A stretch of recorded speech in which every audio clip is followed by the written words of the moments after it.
Yes, sir.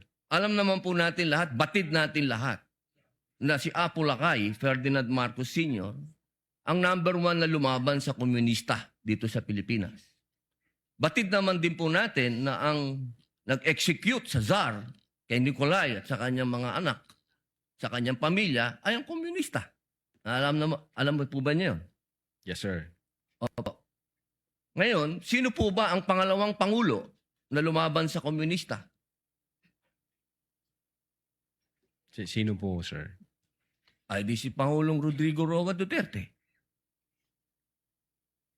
Hindi ba po dapat isipin natin yung Romanov ay tungkol sa threat na pumapasok sa mga pamilya na mga namumuno dito sa ating bayan na lumalaban sa komunista. Komunista po ako Gusto ko lamang pong alamin ninyo.